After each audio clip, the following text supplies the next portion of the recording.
Hi everyone. Running a bit behind schedule today, but we're here.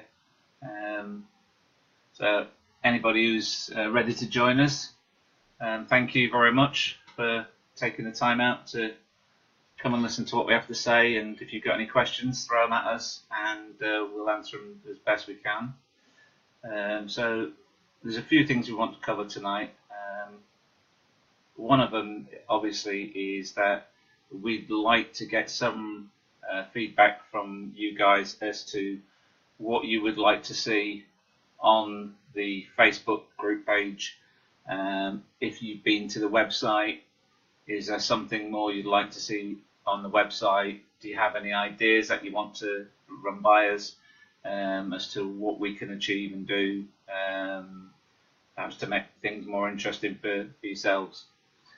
So your feedback's important. The other thing which we're going to start off with, obviously, is we did an investigation in Grimsby, and we posted up the videos and audio from the Grimsby investigation, which we caught an EVP.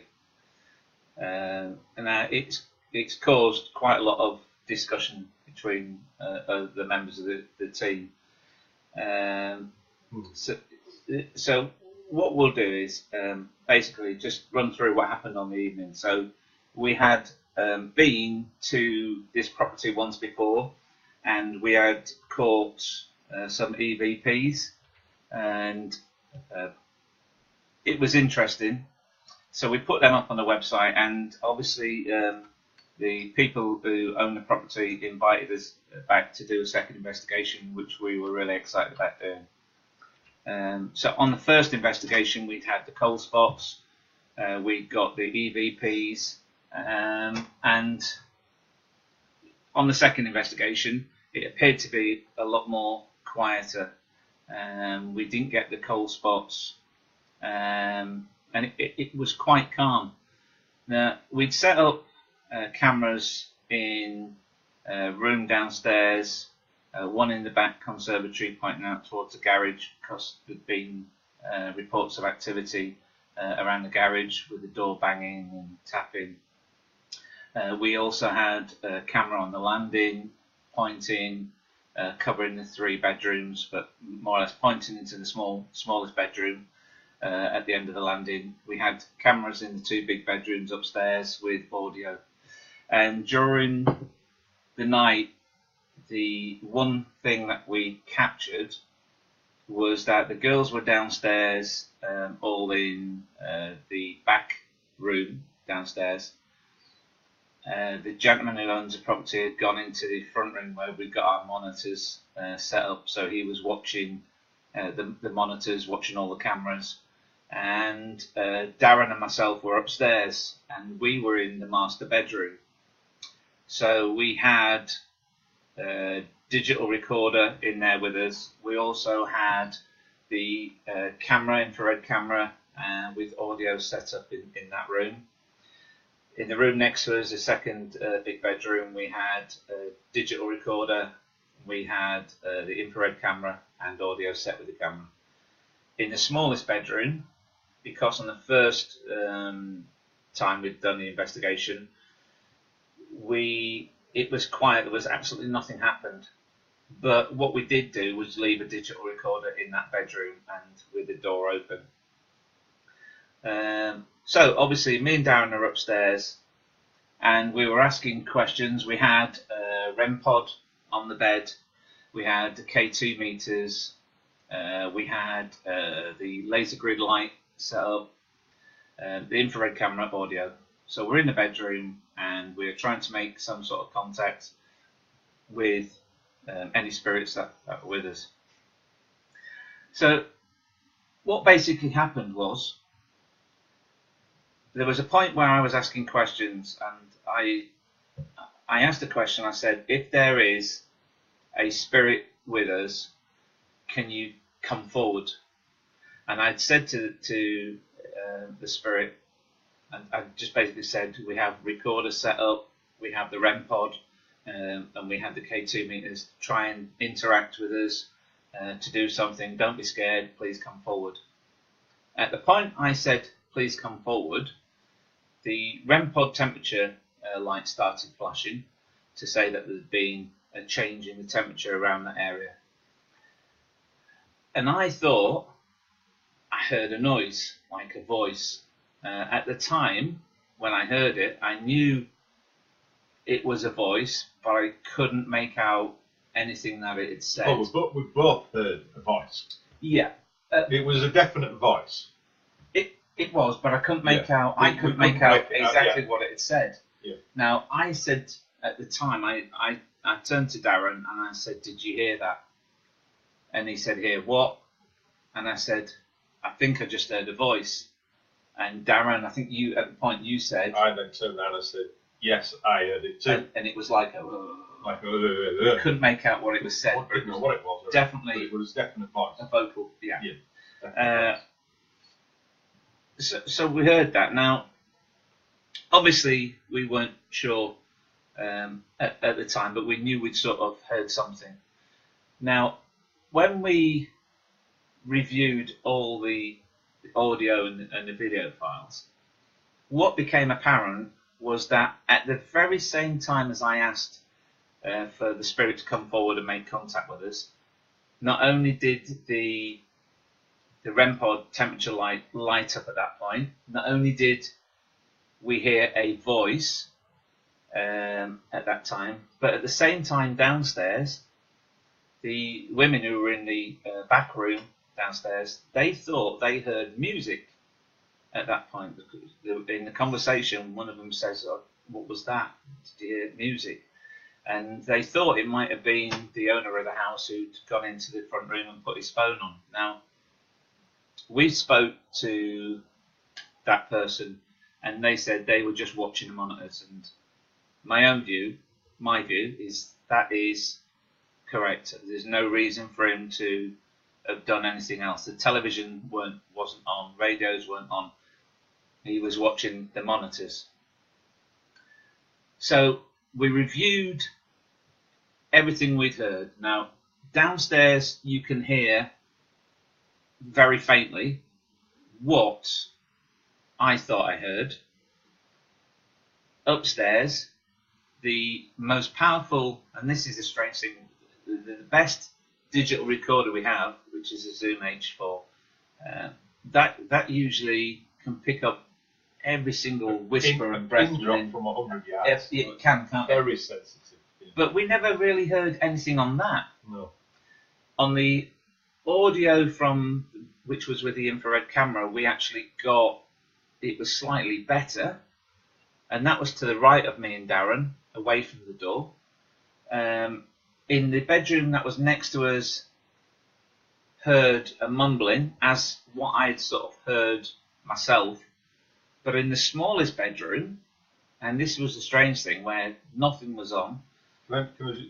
This footage is on the page as well. Yeah. So if you are watching this and listening to us, you can go have a listen yourself and have a, and just see what you think yourself. It's all there ready for you to listen to. So. Yeah.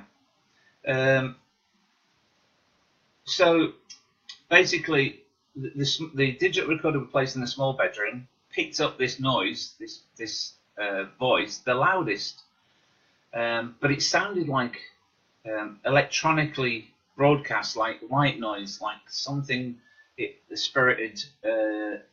And this is where me and Darren sort of agree and disagree, and we can't fathom out. But okay, my understanding from listening to it so often is that this voice actually generated upstairs in the smallest bedroom where nothing was on.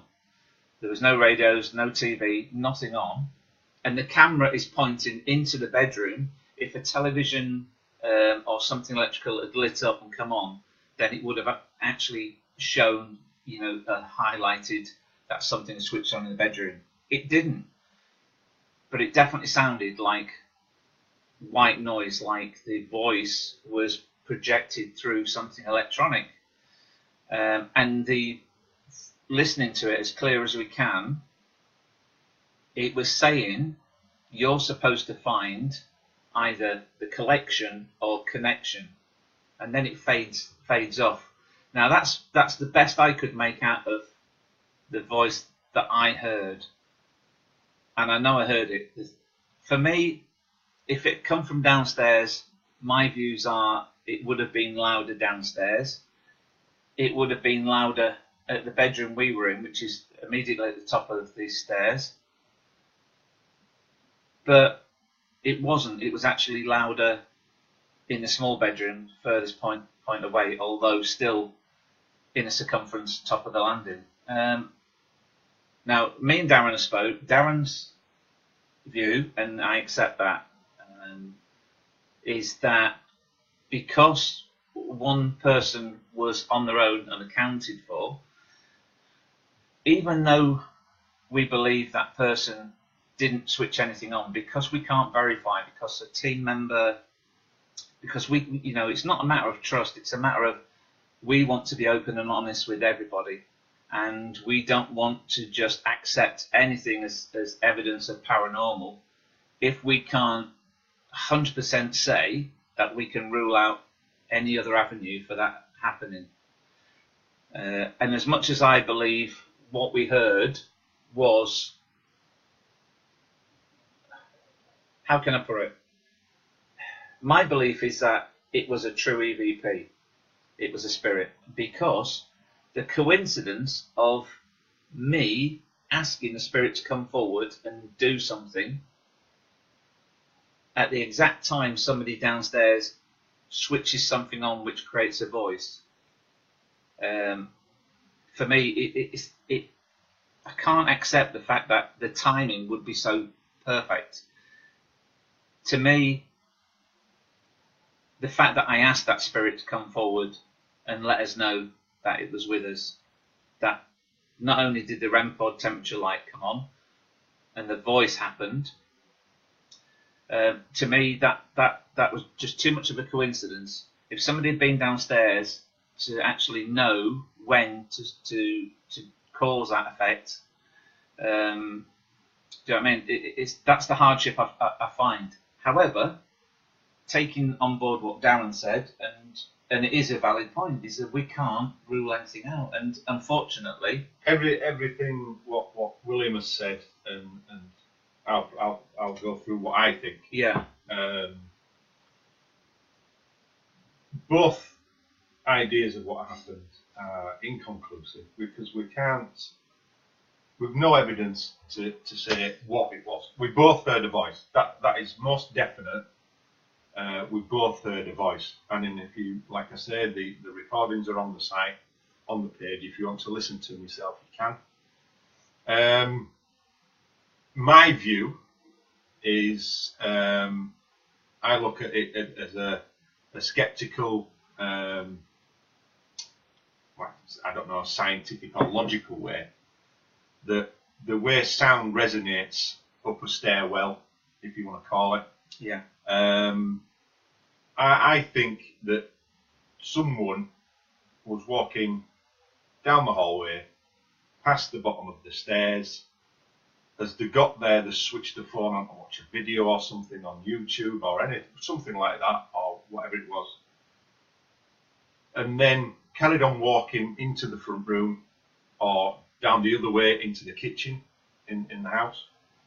Because if you listen to it, it's loud straight away, as though they stood or walking past the bottom of the stairwell, and then it fades off. So they could either gone into one room or into the other. And that's what I think. And that is a really good point. Yeah. I'm not going to argue against that. No. And I'm not saying that you're wrong. No. You know, we both have our own views. That's exactly right. I'm the skeptical one. Yeah. You know, I will pick up a stone and find out what's underneath it to find out what things are. You know, I won't just take things as a said thing. So, what are your views? I know we've covered this between us, because we spoke a lot about it. But we have, yeah, definitely. What are your views on the likelihood of that happening at the very same time I ask a spirit to come forward? Yeah. What would cause the REM pod temperature light to start flashing to say the temperature had adjusted around it? Well, the REM pod lights were flashing throughout the evening. in the both their bedrooms. Yeah. But what my point is that what is the likelihood of me saying to a spirit, please come forward and let us know you're here, and having that happen immediately after the question? The coincidence, and I see your point, you're right about what you say. It could have been just a coincidence. But it could have been. The argument we've got, the difficult we have, is actually saying, as a team, without a shadow of a doubt, that was paranormal. No, we can't. It was. I know what I believe. No matter what we believe or what we think happened, and because there are two we can't turn around and say that. There's no evidence to back it up. Because there's two likely possibilities of what happened. And what makes it more, what is it? More of a, I can't think of the word. Let's say what throws another spanner in the works, so to speak, is the fact that the girls downstairs thought they heard music, heard something at the same time, but they heard something different. Well, again, they, I think Michelle and Debbie, both thought they heard music. Yeah. But when we listen to the digital recorder in that room where they are, we can't hear music. No. And that's where does the music come from? They both heard it. They both said they heard music. But there was no music that we could pick up on reviewing all the audio and video. If on all 3 points, Yeah. what I think, what you think, what they heard, Yeah. Things that are on the recording apparatus and everything else. If everything was the same, Yeah. right? Me and you heard a voice, yeah? Yes. We both think we heard the same voice and what it was saying, because we both sat here one night and listened to it over and over and over and over again. Yeah. And we have, haven't we? And we have. We've spent 2 hours up here Yeah. talking about it and listening to it and trying to messing clear about it up, with the different sound variations of it and whatever else on the computer.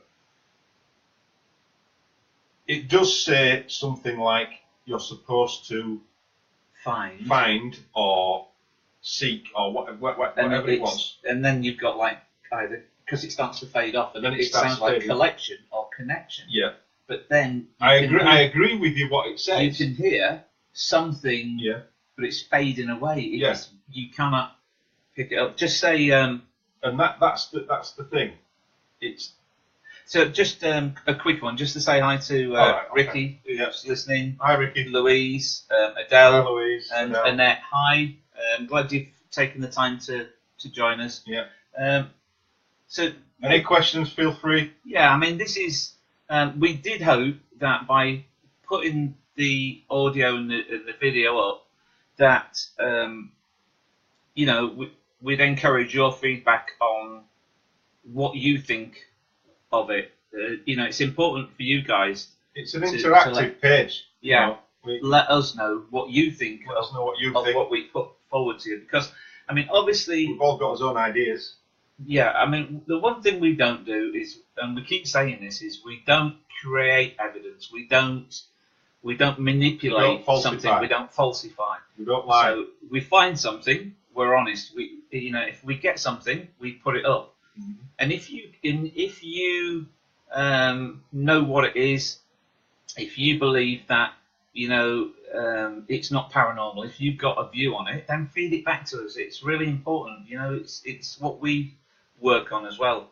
And as we say, we have spent hours going over this footage again and again. We've tried to clean up the audio so we can more or less make out clearer what was being said, but it's very difficult. And there are lots and lots of questions. I mean, one of the things is, because it feels like we haven't closed the chapter on this.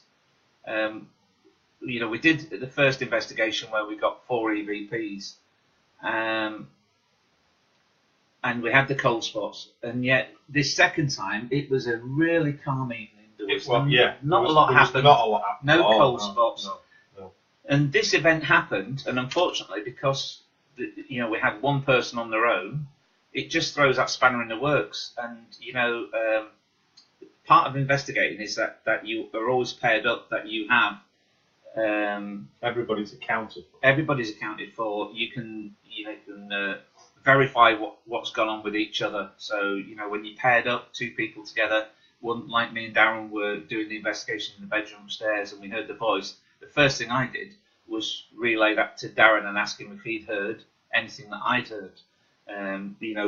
That's what we were doing. It was important.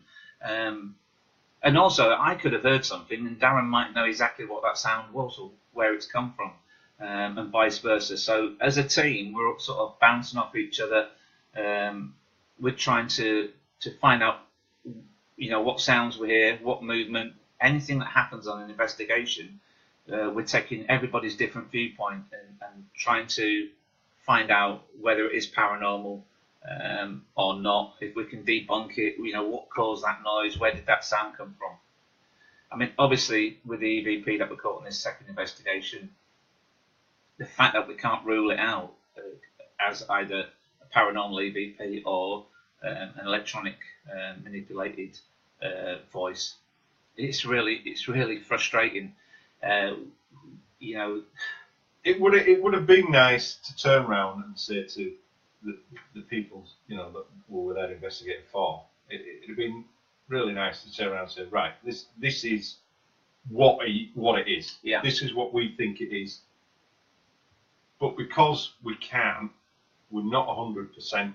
We're not gonna sit there and turn around and say, oh, did you hear that? Oh, it was a ghost. Yeah. It was paranormal, because we don't do that. We have a discussion, we listen to things, we talk things through together. Yeah. Will's belief and thoughts on things Different to yours. Different. You're more skeptical. Yeah. And I want it to be my face, basically. Yeah. I I think it's the fact that you need to be able to rule out 100%. Everything. You've got to rule out everything. Once you've ruled before out, you can turn around and say it's 100% guaranteed. If you can't find an answer, a logical answer Mm. for something that's happened, then the chances are it's paranormal. If you investigate properly, as we do, is you look at every angle of it, and with this, it leaves a lot more questions than answers. On the basis that, again, we'll just run through it. Downstairs, the women didn't mention a voice. They thought they heard music. At the same time, I heard a voice. Darren clearly heard something. There was music, though. If you listen to the beginning, right at the beginning of the footage, again, it's like... You think you can hear music? It's like a music and then somebody starts talking. It's like an advert. But we or something. That's what I hear from what I listen to that. Okay. So I can't hear music. No. I mean, that'd be something. If people have joined us tonight, if you can just take a few minutes, have a listen to the audio. It's not very long. If you can hear music, then let us know. I can't. Darren can. The women downstairs heard music. I've listened to the audio recordings again, and I can't hear it. It's like an intro. It's like an intro starts, and then somebody starts talking. So yeah. I mean, this is, how does that happen? Yeah. So, we've been told there was nothing on. There was definitely nothing on upstairs where we were in any of the bedrooms. Downstairs, all we had. Maybe it's our fault. Maybe when we did hear it, we should have jumped up straight out of the bedroom. Yeah. And gone chasing something. But to find out if I think we're a little bit different to most programs that you watch on television, where it's all theatrical. We don't react. We're quite. We're very laid back. We are. We're very calm. We don't react. If we hear a bump or a noise, it's not a case of oh. Yeah. It's like, did you hear that? Yeah. It's basically we're quite calm and collected up on these issues. Neither of us are in vet field, So we've got Andy who's joined us. Andy Watson. Hi, Andy. You've mentioned Let's Talk. Fine, just type away. Type away. Ask what you want to Ask ask. what you That's want. absolutely fine. Yeah. If you've listened to these EVPs from the last investigation, just give us your view. Anybody who's watching, we're here to answer any questions you've got. I mean, that's what I want to do.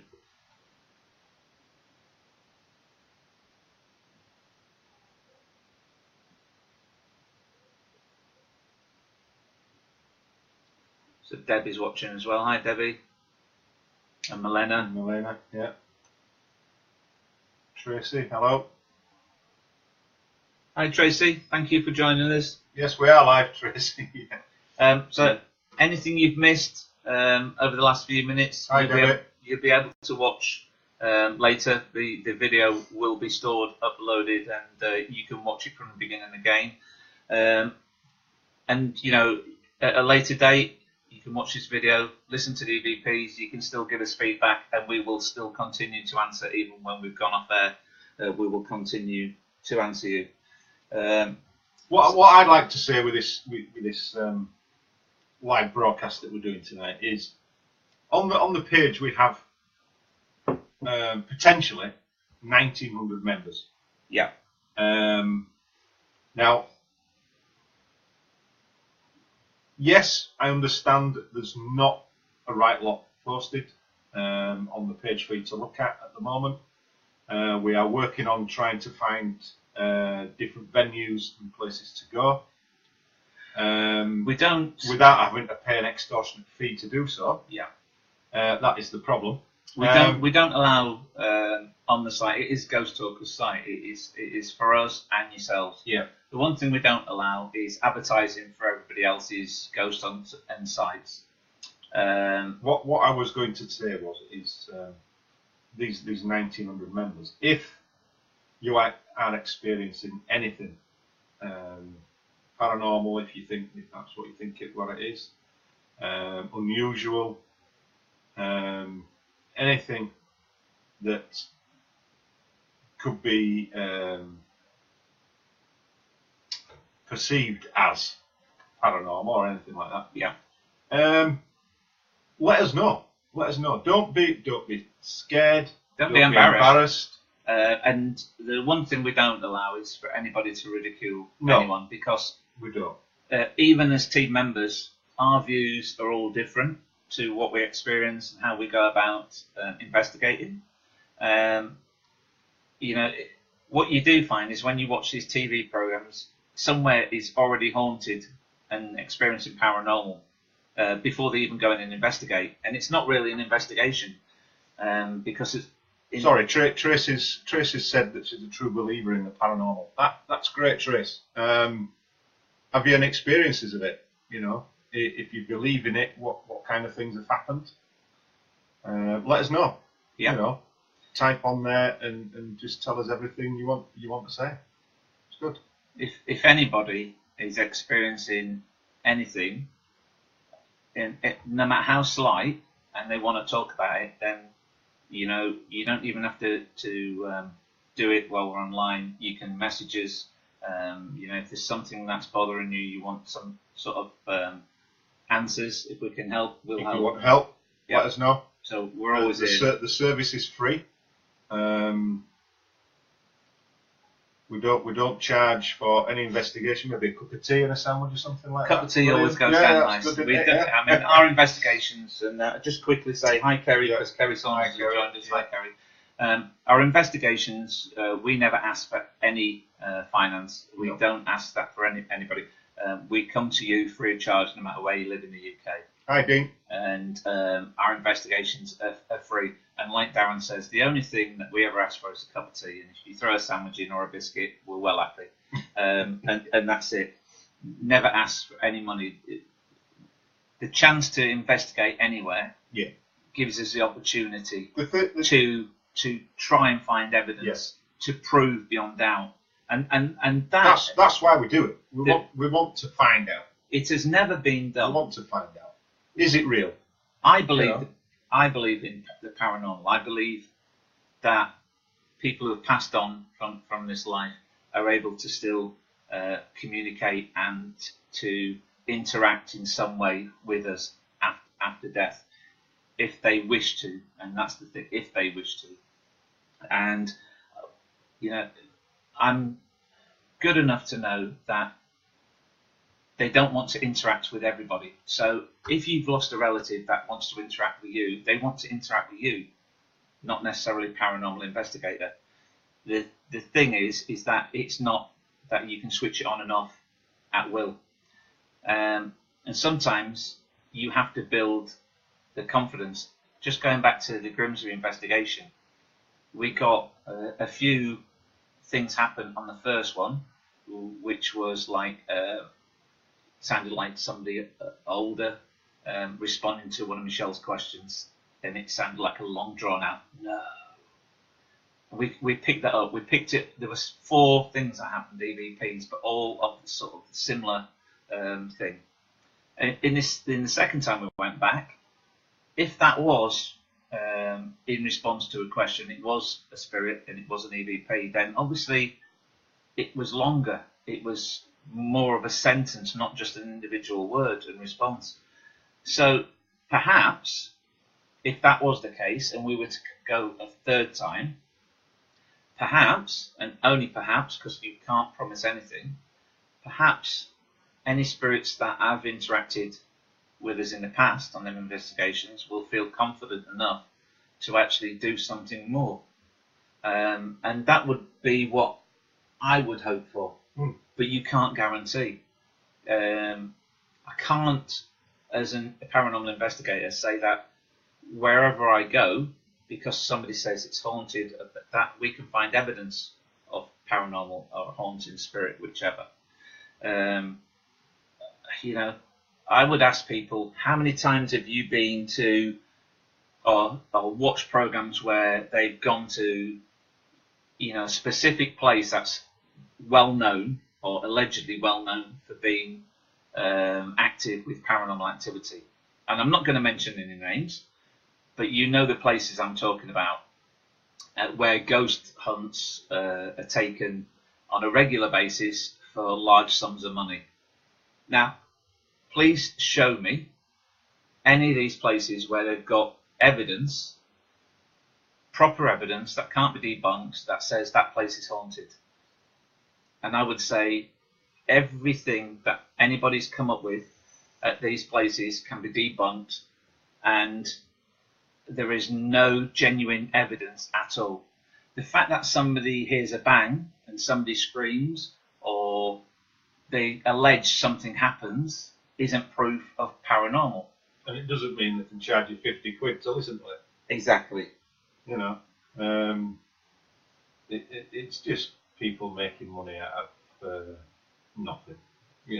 If the place is haunted, if you're charging somebody 50, 60 quid to walk around a haunted building, let's see some evidence.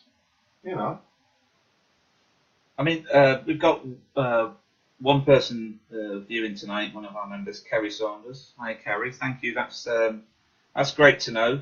I mean, you're explaining the fact that you've been able to communicate with your granddad, even though he passed away 8 years before you were even born. That's amazing, and there's no explanation for that. You know that it's right. But one of the things I would say is the fact that you're able to do that. Okay, when you see these TV programs, like Your Most Haunted, Ghost Hunters, International Ghost Hunters, Ghost Adventures, Paranormal Lockdown,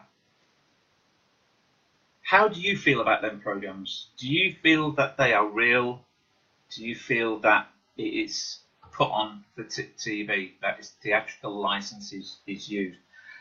As somebody who, as you say, you've been able to communicate with a member of your family that passed away before you were born, so that is, quite something, and it's brilliant. And I know there are people that can do that, so it's a fantastic, being, let's not say a medium, but you have that ability, and possibly because, like I say, your granddad has come through to you, that he's meant that for you to be able to communicate with him.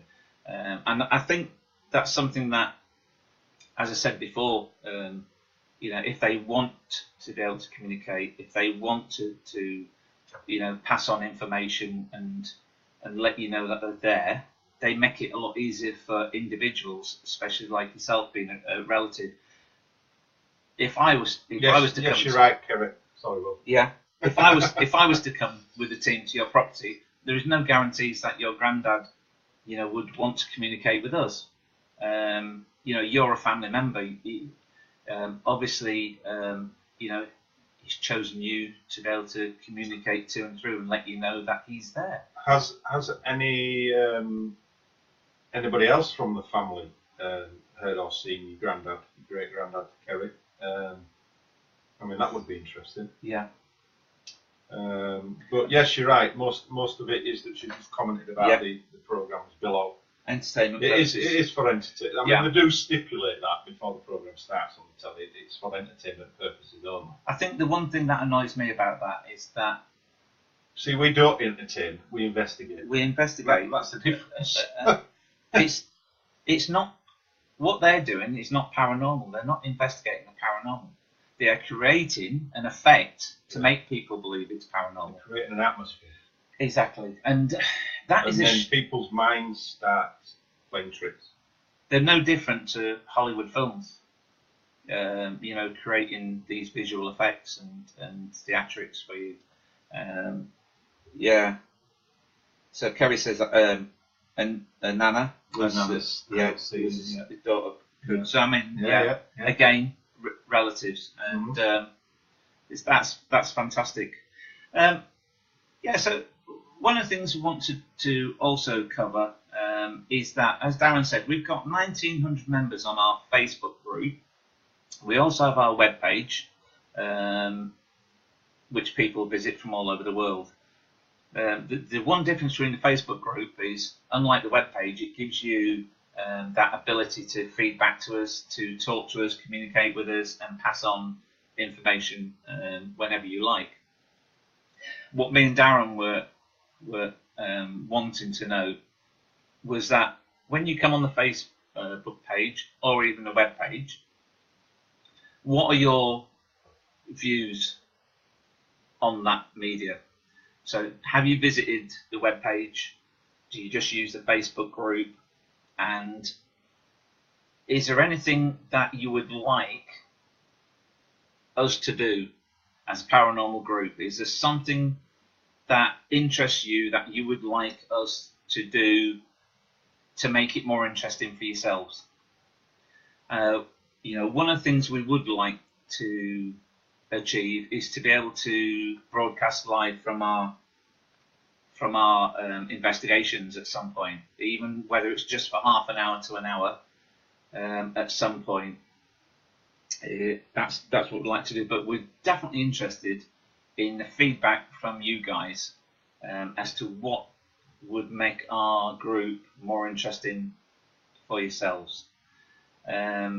We have spoke about whether we would like, because we don't really we're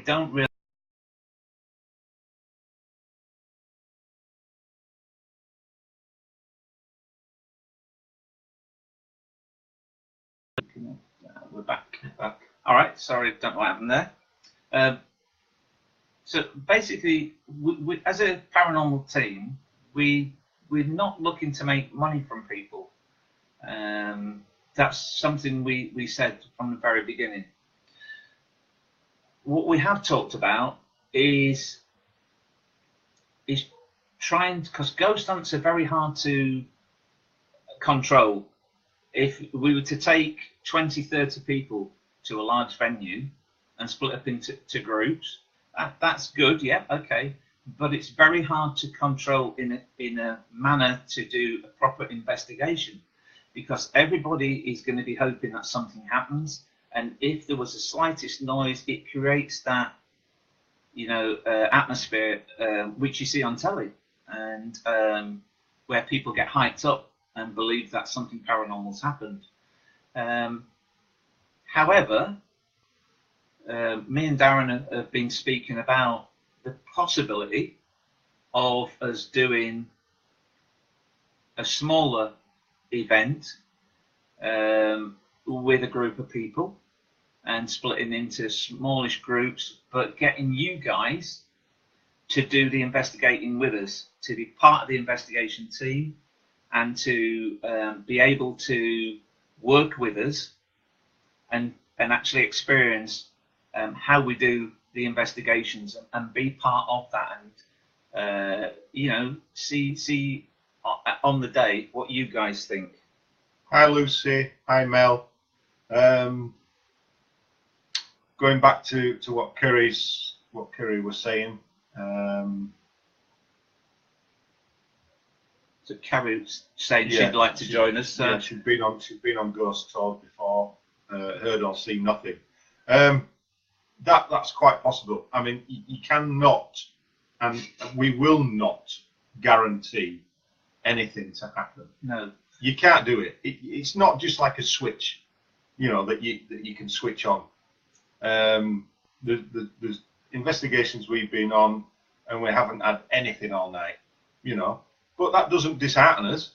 And it doesn't mean to say that nothing. It doesn't mean that nothing did happen before for the people to ask us to go and investigate. Yeah.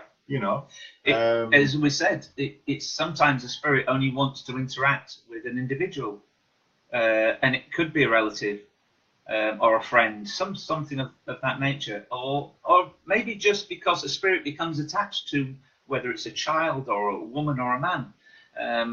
Mel said that the house that she grew up in, saw somebody walking downstairs, wasn't sure until she asked the mum, and the mum confirmed that she'd also seen someone.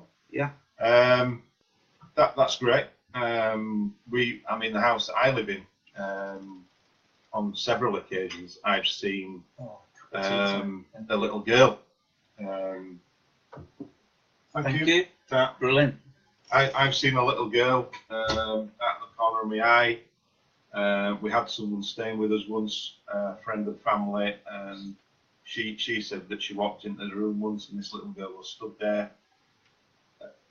I can't say yes or no because I haven't got any evidence.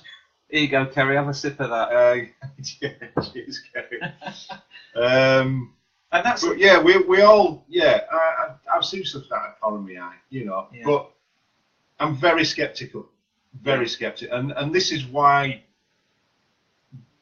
our team works so good, because we're not dramatic.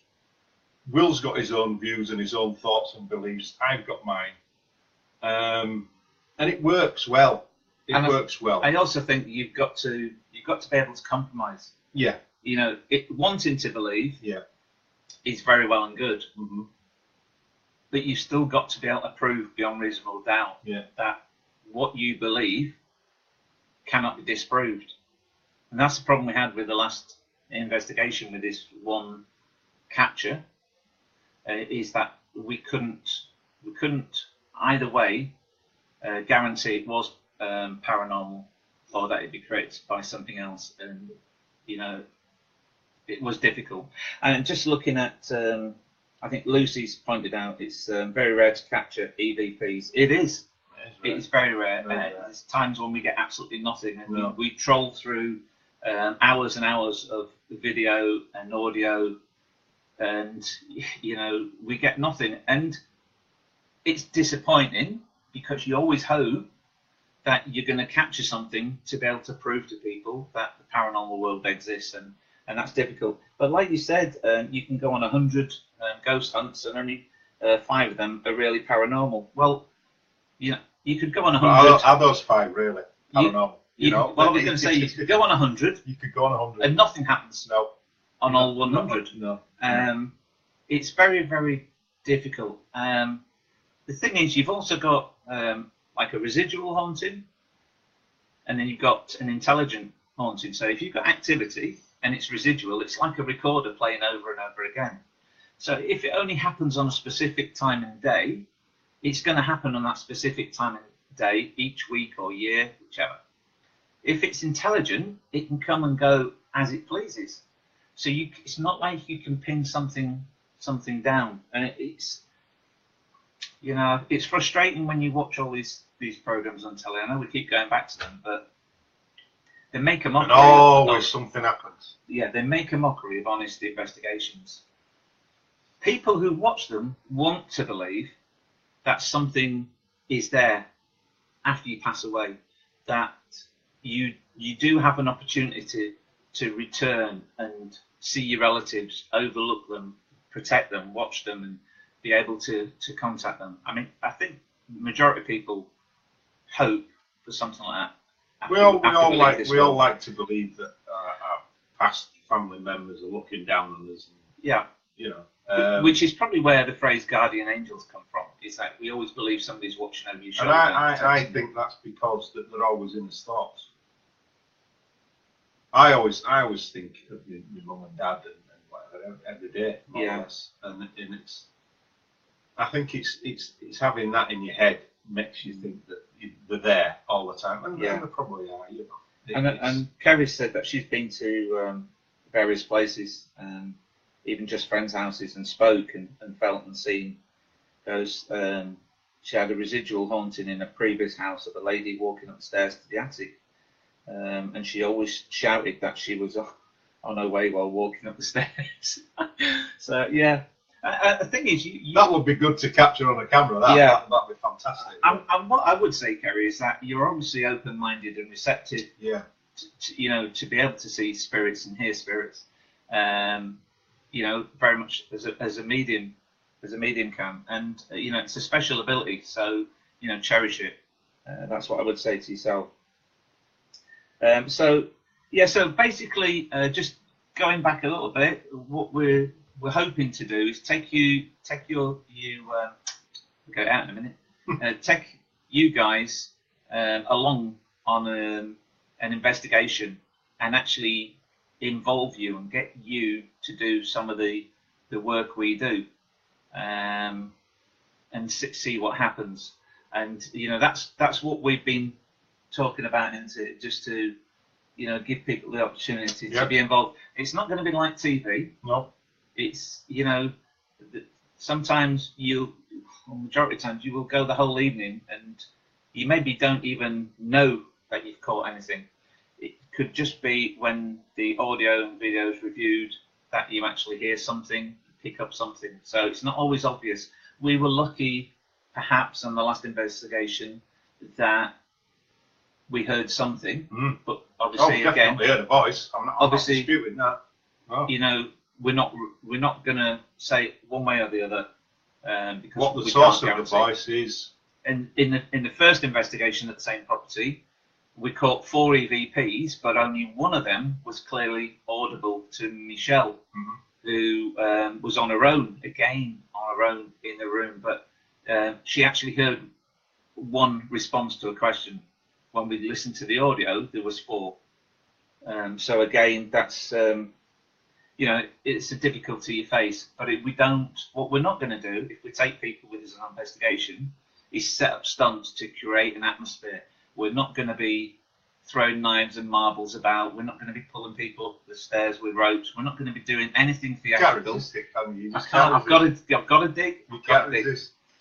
Basically, if we take some of you guys with us, it's going to be an honest, open investigation. And if you think that we have done anything to try and create some evidence, you guys can feel free to come on this website and you can feel free to tell people where we were and what we did wrong. So I'm confident we don't do anything like that. So I know you guys will never get the chance to be able to feed that back. You know, but it's important. I would love. We've actually asked. We've sent emails off to places, asking if we can go and investigate these places. These places that make a living off charging people to go do investigations, ghost hunts, whatever you want to call it. £300 and £400 an evening in some places, and they're booked up every night of the year, bar bank holidays. Yeah. Think of how much money that is. And we've asked if we can go, and they won't allow it because we don't falsify anything. if we went there and didn't find anything, we'd be honest. We would say so. We would say so. We don't make things up. Just for the sake of it, you know. There's a few investigations we've been on, and we've apologised to the people that were there. That all the hours of video footage and sound recordings we captured absolutely nothing. We just thank the people for their hospitality, but there's nothing we could say to them. Yeah. You know, that doesn't say, like we said earlier, it doesn't mean that nothing has happened. Something must have happened for them to ask us to go and investigate. It's not always paranormal. And it's not always paranormal. I mean, one flat that we went to, I mean, it was unbelievable. Yeah. It was all electrical and pipes and EMF. whatever. It was so high. Yeah. There was that much electrical equipment. There was so much EMF being generated. It was incredible. And obviously, if you've got high EMF, it makes you feel paranoid, makes you feel nauseous, makes you feel many different things. It makes you unwell to start with. But it does play tricks with your mind, and once your mind starts going into overdrive, then it just gets progressively worse. So we've been to places. I mean, obviously we did one flat house, which had telephone masts, mobile telephone antennas just across the road. It was generating so much EMF to this property that the people who lived there on one of the floors. It was just a no-go. You just felt sick. You just, headaches, a feeling of discomfort. It was horrible. But we look at everything that we're investigating. We look at every avenue. We look at trying to find out any reasons. Just like what Gail's just asked for us to get in contact with her by private. You just send a message to either Will Bronson or Darren Pearson, Gail, and we'll get back to you. Yeah. Chris is having problems, or the same problem is finding locations from escapes he can't afford to pay. I'm not willing. Williams, we've discussed it. I'm not willing to pay hundreds of pounds to go spend a night in one of these places because it's. I just think that they're doing it to con people out of money. I'd rather go to somewhere or to somebody's house or property that need help, they experience paranormal activity or weird going on, and they want our help to go and investigate and find out what's causing it.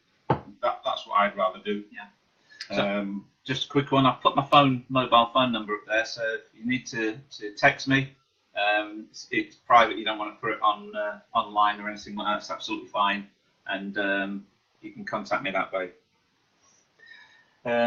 Sometimes you have to be on their realm and then on yours if your psychic wants better.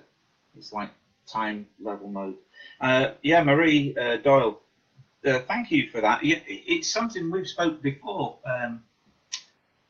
We've questioned that. Why do people always say they've seen the ghost of somebody from hundreds of years ago? So if Joe Bloggs lived on your street, passes away, how many people can say, "Oh, Joe Bloggs passed away"? Joe Bloggs last week. Yeah. And he was walking up to a paper shop this morning. Yeah. So it's always it's always from oldie worldy time. World War II, Victorian, Roman soldiers, World War II. It's always. We had this discussion before, and this is where my sceptical head comes in. Yeah. I think it's more scientific. I'm not saying I'm a strong believer in it, but I think there's maybe a rift in time. I know it sounds stupid. I don't think it does. I think I agree with that. I think there's something there that maybe if you see something like that, how do we know that they're still sort of like they're living in their world and they see you as a ghost, and they see us as a ghost living in our world? Maybe we're seeing into the past. Yeah. Can they be seeing into the future, or does it look like the past to them? Yeah. I don't know. It's we get into a mind-blowing situation. It's you cannot. It's a very look. what came first, the chicken or the egg? Yeah. You need a chicken to lay an egg. Yeah, you do. But you need an egg to have a chicken. Have a So how? chicken, yeah. It's the same thing. Yeah. Like you, I agree. Is there different time zones? Yes. Different eras, And it's all to do with atmospheric pressure, and then it all brings it out, or what So how do you know that somebody now living in old medieval times, that their time zone doesn't cross with ours at some point? Well, maybe They see something and go, people "I've in seen a medieval spirit times ghost." are seeing things earlier times to them. Could be. You know. But it's like you said, it's possible. Mm. It's possible that if I was to, when I saw a Victorian gentleman for a few seconds, and it was a few seconds, it's quite possible that maybe he saw me and thought I was a ghost spirit. Thanks, Chris. Yeah, very good. Yeah, time. It's just a thought. It's just a theory. We've all got our own ideas of what like we said, we'll seen spirits once they. I've lived in a haunted house. I've lived in a haunted house. Had things move and things, and he's seen spirits. I haven't. I was in a building twice. I've had two occasions when I've been in buildings. One was a liberal club close to where I live. And something happened in there which I couldn't figure out what it was. I've been in a neighbour's house and heard footsteps upstairs, and there was nobody up there. I will admit I ran straight out of the house. I did an Yvette Fielding. Yes, I've got very dramatic. But I did post a video up on the page that represented Darren. So other than that, I haven't seen anything. But because of them two incidents and chatting with Will and other people and whatever, I want to find out. I want to see. I'm a seeker. Yeah, I'm a seeker. Yeah. I want to find out. I want to see if there is anything there. But it's got to be real. It's got to be real. It's got to smack me in the face, basically. I think for me, I've experienced a lot of stuff. I've had the voices, and I've lived in a property where doors unlocked on their own, where my name was called on a regular basis, where pans moved, where items moved, where clocks stopped, where pictures picked up and dropped off walls, and yet it never frightened me, and I still have, that's why when I'm investigating, something happens. I'm not going. I take it in my stride. Yeah. And I've seen, I've seen towels that were hung over cupboards. I've seen them as though somebody's picked up the corners and lifted them up out straight, and then let them go. And no, I wasn't on drugs. And I like that. What Kerry just put. Thanks very much, Kerry. I like that. Yeah. We're honest. There's no point trying to cheat people. What's the point in it? You're only cheating yourself. Yeah. It is. Yeah. Honestly, it's silly. So I've experienced things. Now, I want Darren to be able to experience the same thing, because the day he does, the day he actually beyond doubt, something paranormal actually happens to him. Yeah. He will be speechless. Oh, yeah. But he will have a grin on his face. Yeah. Because that's what he wants. He's experienced some things. I've heard things. Let's say that. I've heard things. Once or twice, I've heard things. But I've seen things. Like I said earlier, I've seen the little girl in our house at corner of my eye on a few occasions. But I can't prove anything. I can't looking prove at anything. Something like I did. Yeah. Face on. You saw it right in front of you. Face on, not out the corner of the eye. Because when it's out the corner of your eye, your eyes, you start to question yourself. Your eyes can play tricks on you, and your mind is such a powerful tool. It is unbelievable. It is. Hi, Chris. Glad you've joined us tonight. We've been talking about the Grimsby investigation and our views on it, and what we've taken from that. Kerry Not- said she not- loves the fact was That's not the St. real. Chris, though, is it? Yeah, Chris is watching. Yeah, Oh, is it? yeah. Kerry, I do tend to know whether it's a spirit I want to interact with or leave alone. Yeah, I think that's always a good thing to know, when to leave them alone. It's a difficult one. I mean, when you're saying leave them alone, is that in your own property, or would that be when you're out about, with maybe relatives' houses, friends' houses? And do you sense that there's some bad intent? Sorry, I'm just reading what Louise has put. Very good, yes. Loving the live chat. Yeah, Thanks, Louise. Yeah, brilliant. What I'm saying is, it's good if you're able to sense a spirit that's got some bad intent. I'm not talking about poltergeist, because poltergeist is something slightly different for me. But you do get spirits that are quite happy to interact with you, but you do get some spirits that get a little bit annoyed that you're trying to react and interact with them. So yeah, there is a difference, but it's good if you're able to sense something like that. It's really good. So, Andrew, what is your good time tonight? Some say 3. So Andrew's asking, Andrew Jones, when is it usually a good time at night? Some say 3 a.m. to contact. Andrew, what I'm going to say to you is that the reason people usually talk about nighttime investigations and that is because the atmosphere is thinner and quieter, so you're able to get responses. It's easy for a spirit to perhaps be able to interact with you in the early hours of the morning. It's not necessarily 3 a.m. But on a night time, everything, all your ambient noises drop, so it's a lot quieter. That's why on a night time, the simplest noise can keep you awake on a night. And the atmosphere is lighter. It is. It's thinner. So because there's not as much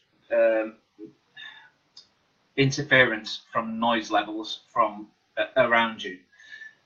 So a lot of people talk about doing investigations on a night.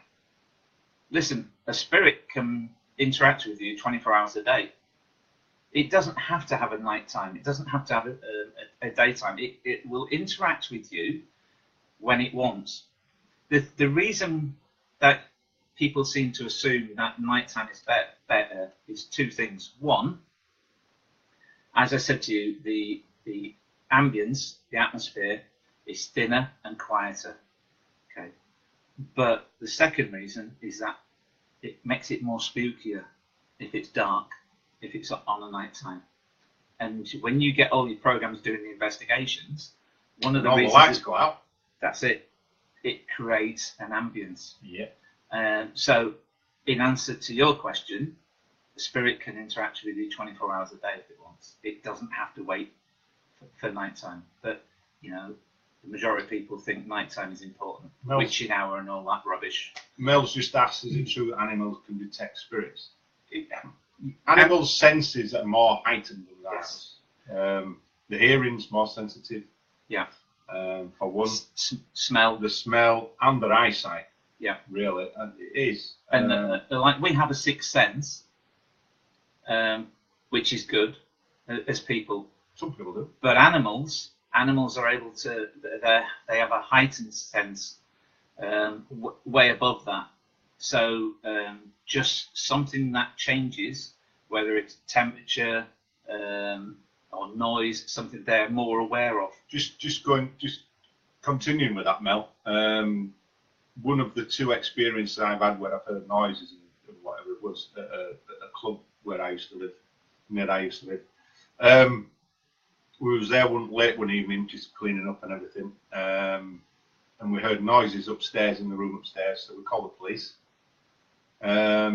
They brought a dog. Now, I was gobsmacked when I saw it. The police, they came in with the police dog. Now, the way up to the upstairs room. It was a narrow, very narrow, steep staircase, and they set this dog off up the stairs, and it froze. It actually froze halfway up the stairs. All its hair come back on its back of its neck. Honestly, I couldn't believe it. And I mean, that was one of the. I think that was the first time I ever thought about anything, paranormal or all like that. And it was. I was just gobsmacked. What happened to the dog? We're saying that they can detect spirits. They've got a very heightened sense of hearing, smell. Yeah, and that's sixth sense. So, definitely, I would say animals. You only have to look at things like forest fires. Look at the animals, how they react in advance of that fire showing itself. Is that they're able to detect danger.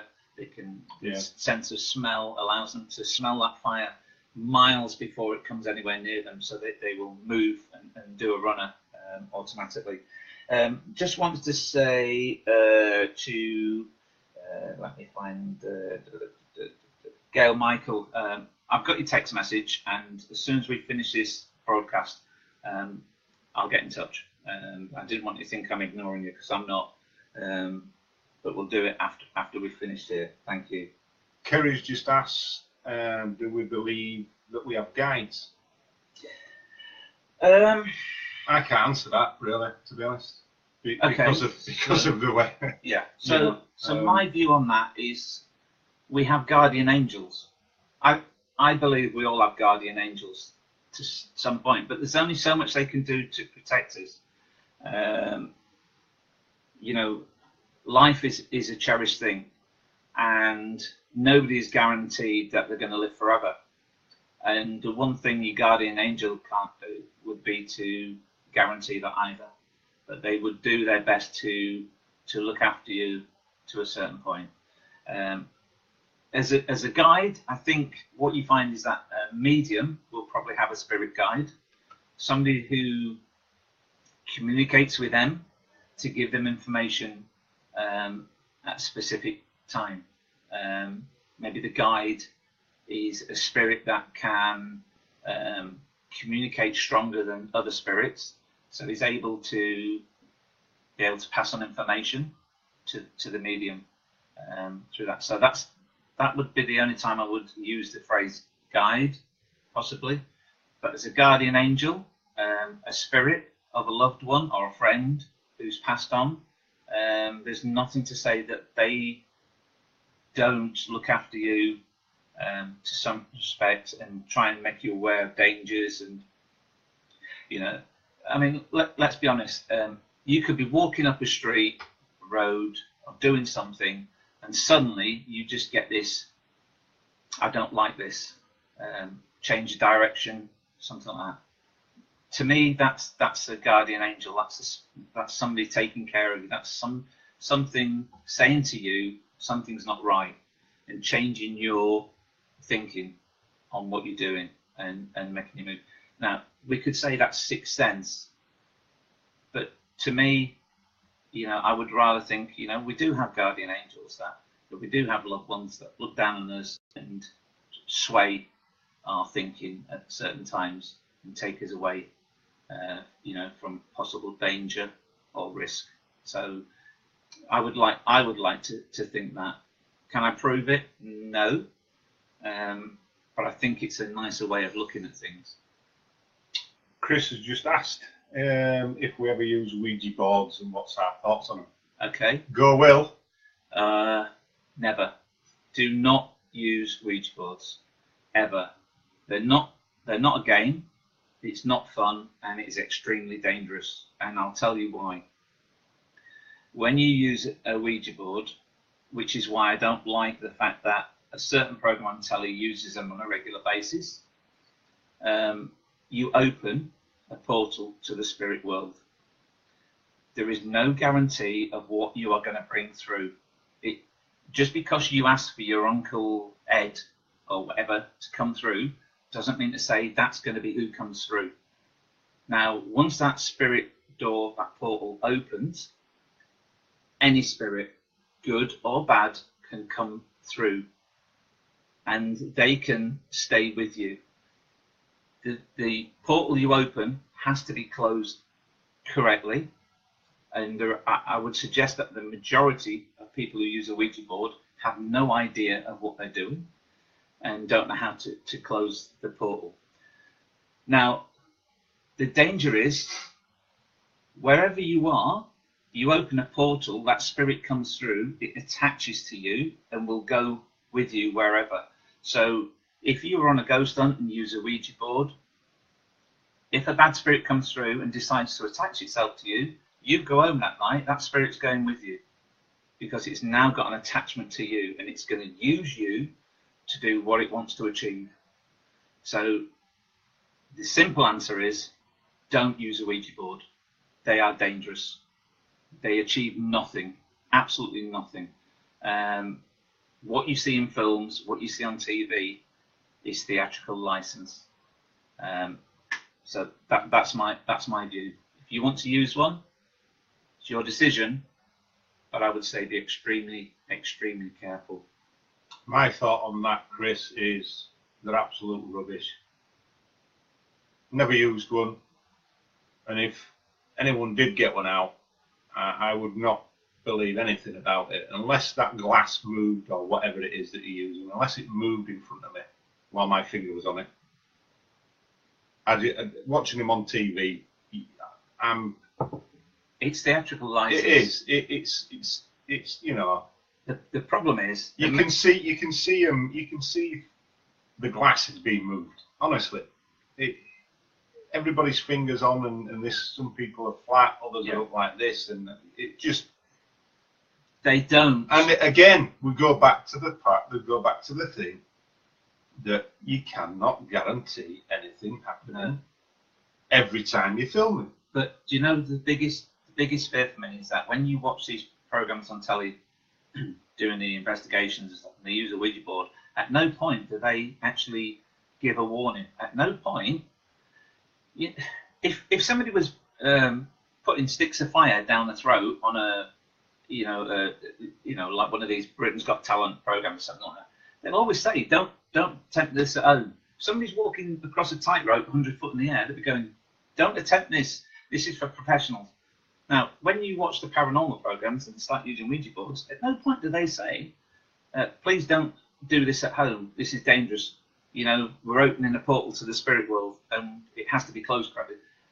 To them, it's just theatrical license. They aren't bothered about the dangers of other people using a Ouija board. So it annoys me. Viewers, that's all they're interested in. Yeah. Jim's just asked, how do you close a Ouija board? We'll never open it. Don't open it. Don't open it in the first place. Exactly. And if you do, you must have. If you're using a Ouija board, you should know the consequences. Yeah. How to have protection. If they do work, you have to open and close. Yeah. And if you don't know how to do that, put the thing back in the box. And the one thing we're not going to do is tell you how to use a Ouija board. One, no, we don't use them. No, because they're dangerous. And two, I'm telling you they're dangerous. So there is not a chance in hell of us telling you how to use a Ouija board and how to close it. Because I don't want anybody using the Ouija board. Use a Ouija board and then get in contact with us to come and investigate what you went through. Yeah, fantastic. Yeah, a win-win. Yeah, do it. It's please, we're smiling and that, but please don't use it. No, it's serious.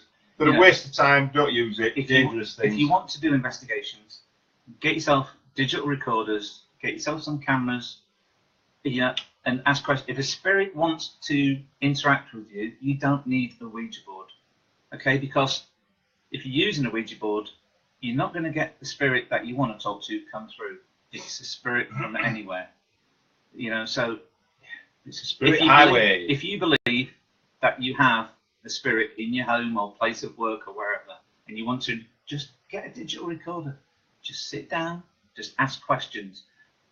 If you don't hear something straight away, go back, review your audio, and see if you've got any responses. You don't need a Ouija board for that. So that's my advice. You don't need props. You don't need props. Just sit in a room on your own, ask questions, call out, make sure you've got a recorder with you, maybe set up a camera. You know, just do that. You don't need anything else. If somebody wants to contact you, they will do. So Mel says she hates Ouija boards. No one should use them. They're evil. She never uses them. Jim said thank you. No, not a problem, Jim. Absolutely fine. Kerry says she would never use a Ouija board. If they want to talk, they will. Don't try and force it. Thank you. Exactly our point. What we just said. Yeah. Fantastic. So Marie Doyle was saying, I find 10 p.m. till 11 p.m., 2 till 3, and 5 till 6. I've done them all. The latter is weaker, but 10 times stronger EVPs. I used to start mine at 9 p.m. Got loads on just for the pub. Yeah, Marie, I just feel that there is no right time and wrong time. That a spirit is with you 24 hours a day. No idea. So I've got. So have you got your own portal open? I've got my own portal. Oh my god! To the question. There we go. Oh, there we go. Let's scroll down. Scroll down. Scroll down. Yeah, I mean, you know, for me, I don't think there's anything wrong at any time of the day trying to make contact with the spirit world if you believe that you've got activity or you believe there's spirit there. You know, it really does depend on yourself, and you know, I don't think there's a right time or wrong time. So whatever you think is the right time for you is the right time. Andrew Jones has asked, spirit boxes, are they any good? No, I don't. We've used the thing at the spirit box. What it does, it scans the airwaves. White noise. It's more white noise. Yeah, the frequencies it in scans between. Frequencies. In between the broadcasting, so it'll pick up the broadcasting signals as well. But in between, you've got, you know, your white noise. Sorry. No, you're right. No, I'm just. You've got dumbing down everything that's we been did. Just, the thing is, I just think we've used the spirit box. Haven't we have used it. We did. We had an investigation at Titan Battlefield. To me, the probability, coincidence, I think, is more apparent with the spirit box. You can be caught. I mean, you can set the speed on them. Change the scanning frequency. The scanning frequency and the speed that it scans, right? So if you're walking around this thing, it's good, scanning through the channels or whatever you want to call them. You say something, is there anybody out there or whatever else? Yeah. That split second, it could pick up on a radio wave, a radio station, and somebody might, you know, whoever's broadcasting at that time, at that point, can turn around and say yes. Or, you know, if you said, okay, what's your name? Again, it could pick out from somewhere. It's very difficult. Too random for me. We did an investigation at Titan Battlefield. Yeah, we did. We used the spirit box. Yes, we did. And at one point we got we were asking a question. Yeah. Was there a spirit with us? Yeah. And we got an answer. Wendell. Yeah. Now. Wendell. Now that was. It was just out very of the blue. random, out of the blue. At the first, we thought it was just we'd hit.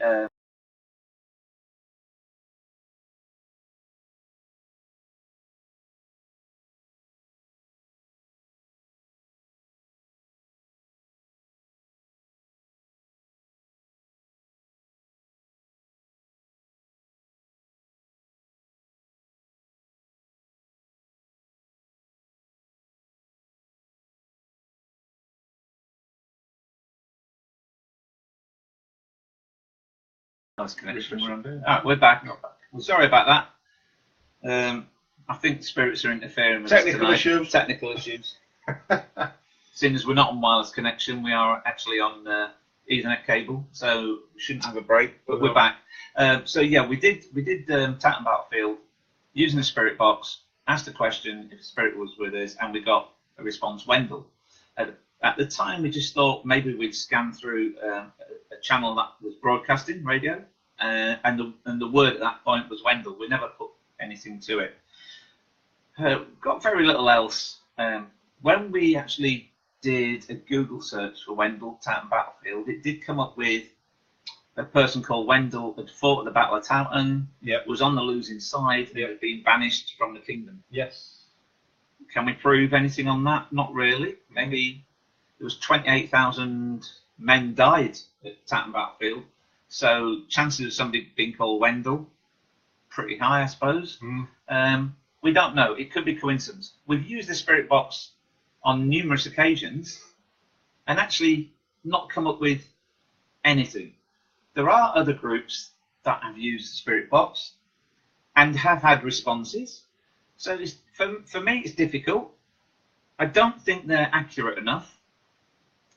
Good word. Yeah. Accurate enough. Yeah, good word. And yeah, random. So, too random. Listen, what I would say is, if you use one and you think it's worthwhile, all well and good. For us, I would much rather rely on evidence from our digital recorders and cameras, and what we actually hear along the way as well. So it's a difficult one. It's like REM pods, K2 meters. Everybody will have their own opinion on that. And basically, if it works for you and you're happy and you can actually, without any question of doubt, say it was paranormal, then okay. Everybody else is going to be looking at it, trying to debunk it and come up with ways of knocking whatever evidence you find. Same for us. So, you know, it's entirely up to you, whoever uses them. One of the questions that Jim asked, Jim Plummer, was, is an angel board the same as a Ouija board? Now, I've got to be honest, I've never heard of an angel board.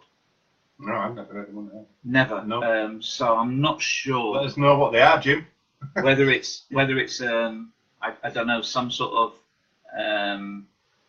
adjustment to a Ouija board. I'm not sure. I've never heard of an angel board, to be fairly honest. So you'll have to tell me if you know more about them. Let us know. I'm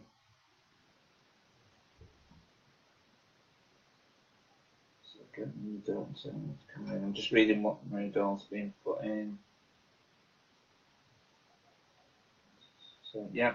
Elizabeth, are you saying yes to the question that Andrew asked? Spirit box is any good? Is that what you're saying yes to? I'm presuming you've used one. Let us know what your experiences are with it. You know, that's good.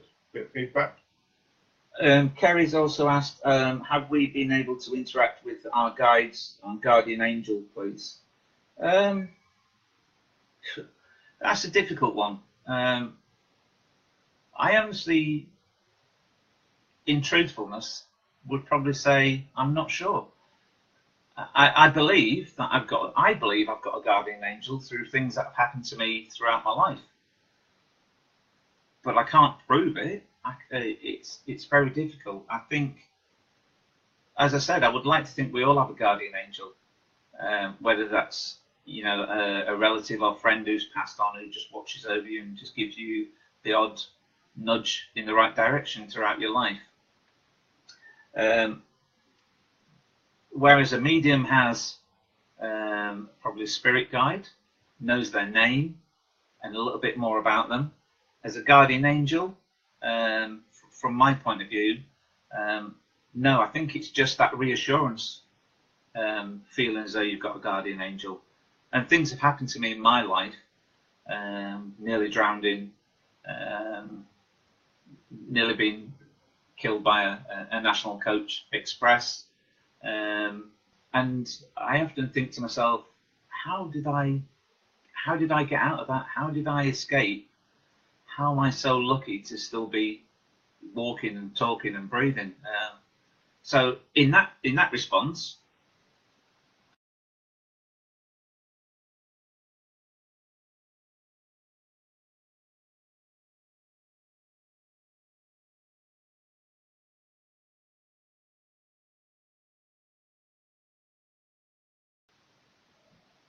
we seem to be back again, having one or two issues. So from my point of view, as regards a guardian angel, I would like to think I've got one, but I don't know who that would be. There are things that have happened to me in my life where I just believe that something or someone has always been trying to make sure I'm safe and sound. So Elizabeth Peregrine saying, it does scan so quick so that it doesn't pick up clear frequencies, just the white noise. I started on them, really, it's just a preference, and we all have different experiences. Yeah, I agree with that, Elizabeth. You know, as I said, it's some people will probably spend more time using them and obviously have more faith in them.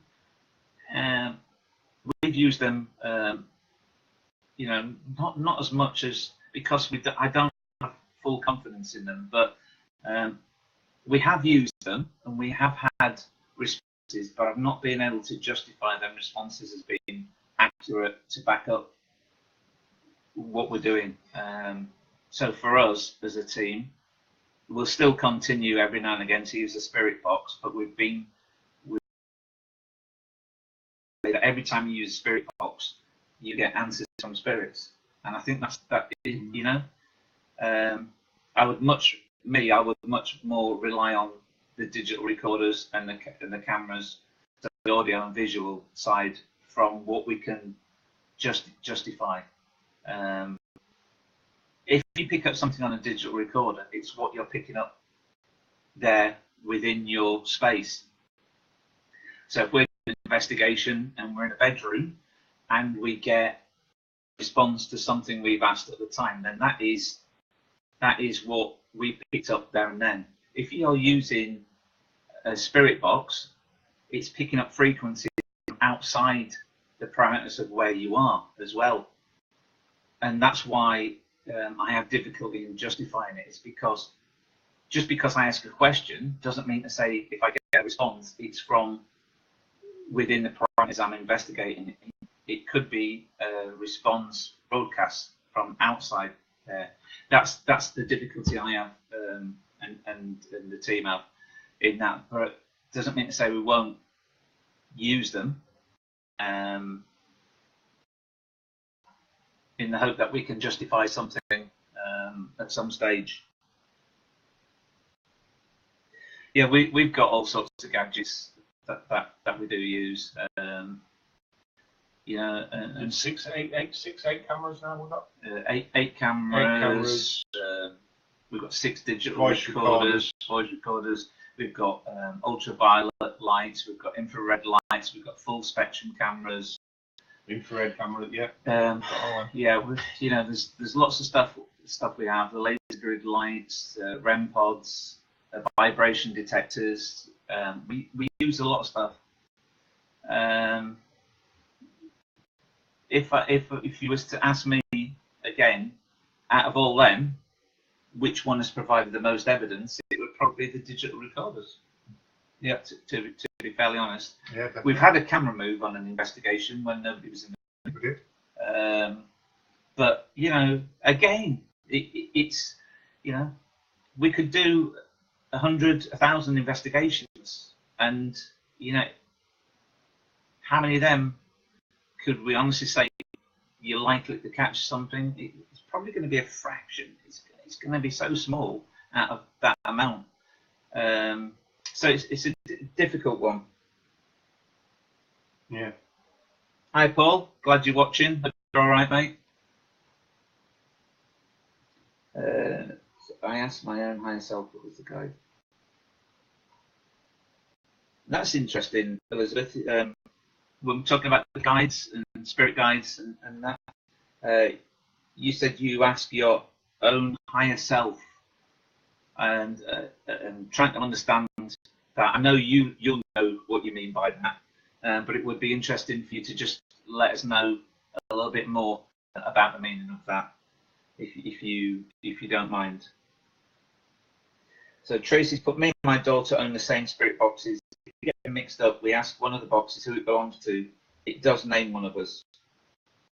That's, well, I can't answer that one, but guarantee if I put my spirit box on, it wouldn't tell me. No, it wouldn't even swear at me. But again, it's interesting. It is interesting. Yeah, It's each individual.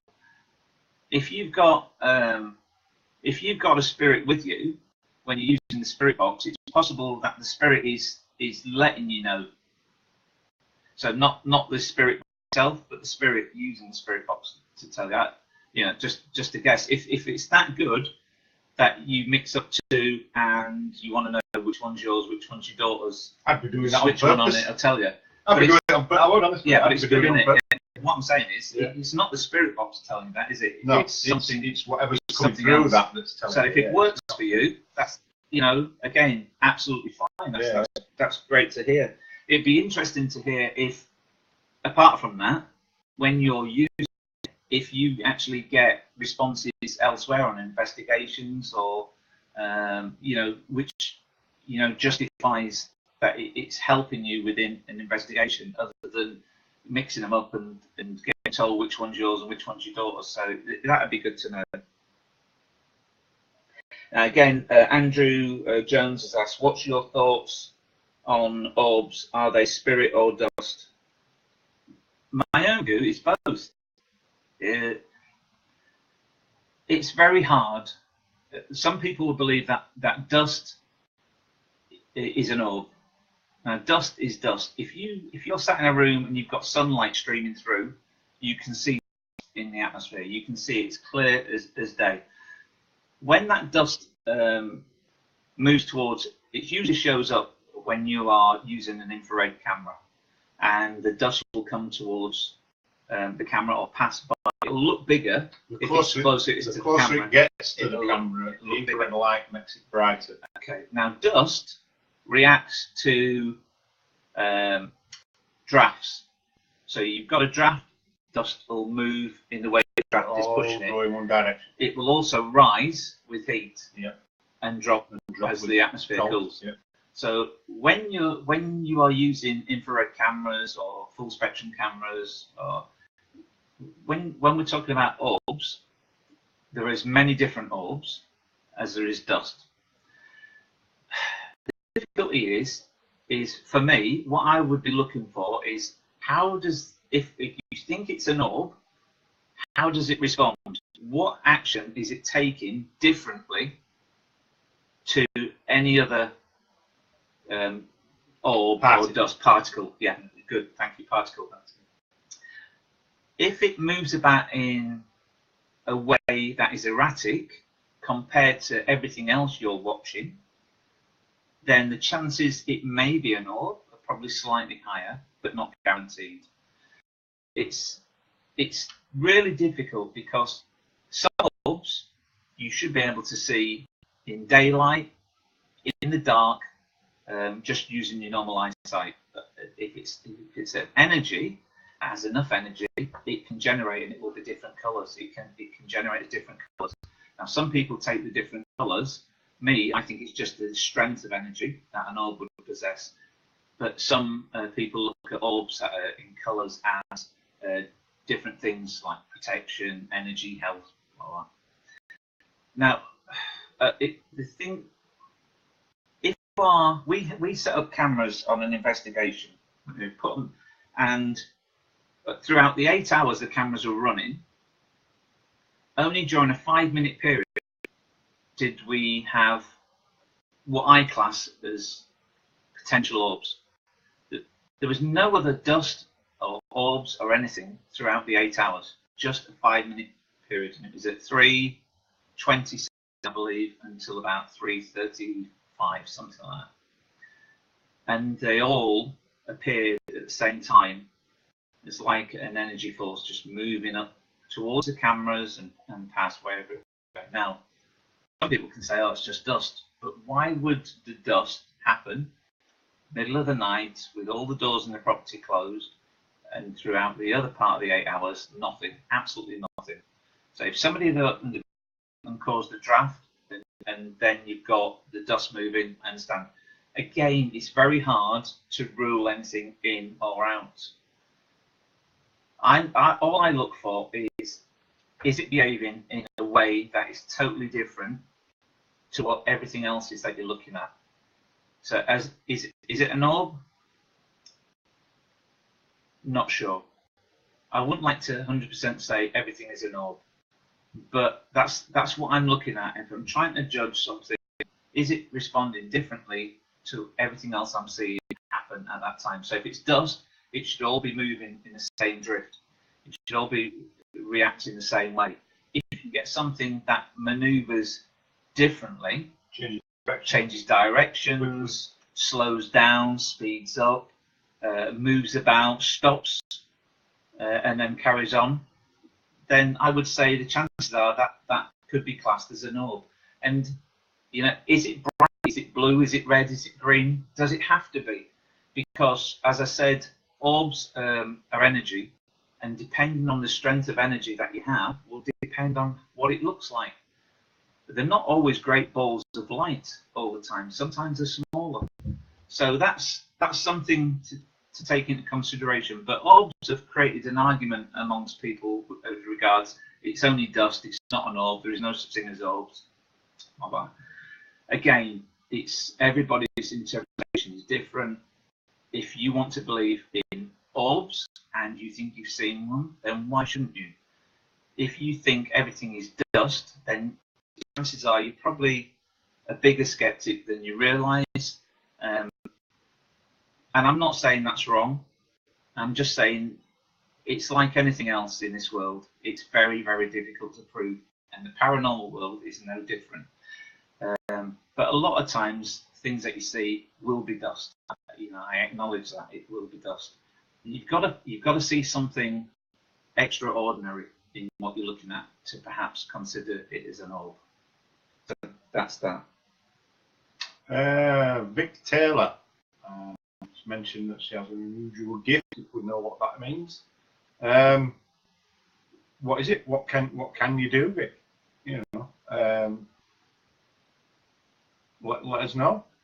I know you're talking to Kerry about it by the looks of it. Kerry's talking about the wall that she uses. I'm not sure whether Vic's saying that she senses or sees or is able to hear spirits. I think I probably am getting the feeling that that's as an unusual gift is probably she can hear. Sometimes you get the ability to sense, to hear a spirit, or to see spirits, or both. So I'm guessing it might be something like that. She's saying, how can I make it better for me, work better? So I'm thinking it's maybe she's wanting to develop that. Yeah. I mean, if that is the case, what I would say to you is to contact a medium, explain what abilities you have at present, and ask them how you would go about developing your mind to be able to be more receptive, to do more. Because if you have that ability, no matter how small, you will be able to open up your mind to make that gift stronger. So yeah, I would say if that's the case, speak to a medium, and because obviously they will have done the same. So 9 to okay, I'm just having a quick look to see what messages we've got. Don't believe you die, that's it, there's too much evidence. Yeah, Maureen Southern Cavendish has said she doesn't believe you die, and that's it, there's too much evidence. I mean, yeah, it's a difficult one. I mean, like what, Maureen? What kind of evidence are you talking about? Spirit world. I mean, again, it's my skeptical head coming out. Yeah. See, if you say that when you die, and that's it, then what are we looking for? We're looking for evidence. We can't prove. But my view, we all have different thoughts on what after. After we leave this frame, this body, this life, you know, we have an energy, a soul. Is there another life? We all have this feeling of deja vu. I mean, you know, I mean, is it I'm something thinking, that- I've seen ghosts. I've actually physically seen ghosts. So, you know, a ghost. If a ghost is somebody who's passed away, then obviously I'm seeing the spirit of somebody who's passed away. Mhm. If it's what we said earlier, or an image of something? if it's a merge of time planes, Yeah. then I'm seeing somebody alive Mhm.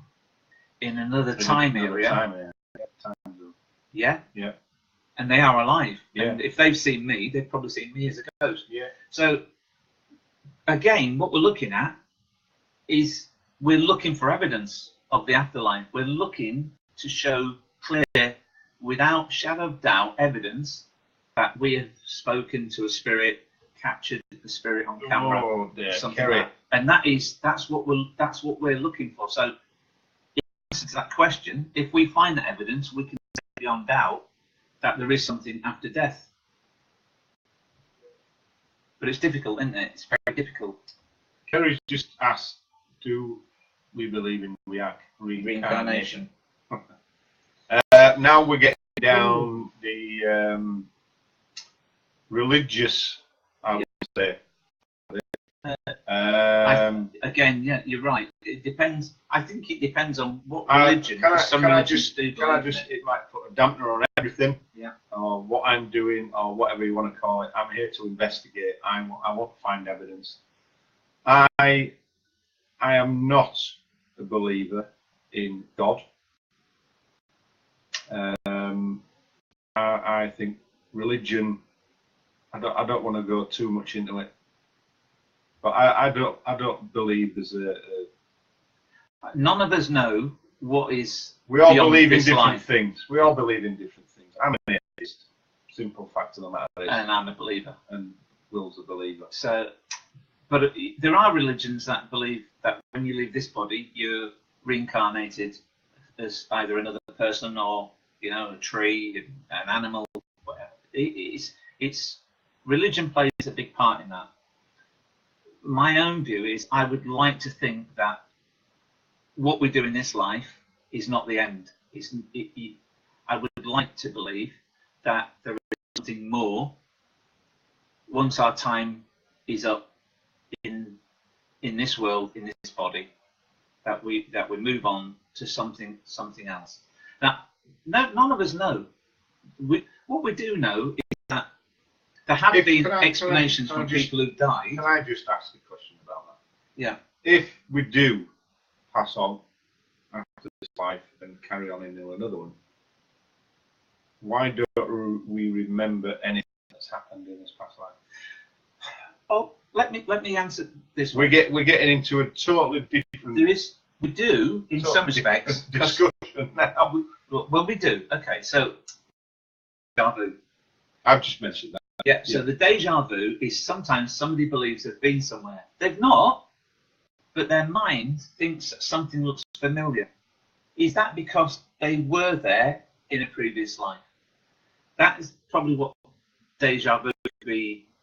You know, because if I've not been somewhere in my life and I go somewhere and think, oh, I've seen this before, or I feel as I've been here before, is that deja vu? Is that the recurrence of a memory from a previous life? So if deja vu's a real thing, yes, and it's showing you something that you've already done, seen, or been. It could be something you've dreamt, Right. I suppose. Right. It could be something you've dreamt, Okay. or it could be, as I said, maybe you have So experienced all right. that. Just a question on that then. Yeah. If you think about it. Yeah. If there is a life after death, are we just reliving the same life over and over again? Good question. That is a good point. We don't. Who knows? And obviously, when we're if and when we're reborn, yeah, we don't know anything. We start to learn again. Yeah. So it's, Is it just a recurring thing? That is a really good point. That's none of us know. None of us. And when we pass from this body, I guess we start afresh. I guess if we are reincarnated, we start afresh with no memories as such of how we've lived as we are living now. This is a totally different discussion that we're getting. It is. It's good though, isn't it? We're going. Can we go back to investigate? It's their fault. It's their fault. They asked. Yeah. Um, Our viewers, it's your fault. Kerry, You've got us on you asked the podcast. question. we'll be talking about this all night. Oh, that'll now. be it now. We've been months down the line. One thing that Elizabeth Pellegrin said, we can only visually see certain light frequencies. Who's to say we aren't ghosts to spirits? And I think that's what. This is what we're just, yeah. It's basically the time. It's back to the rift in time thing. Yeah. You know, we've talked about it earlier. I don't know if you were about Elizabeth earlier when we first started. We got talking about when people do see spirits, that they're always from olden times, World War II, Victorian, Roman, whatever.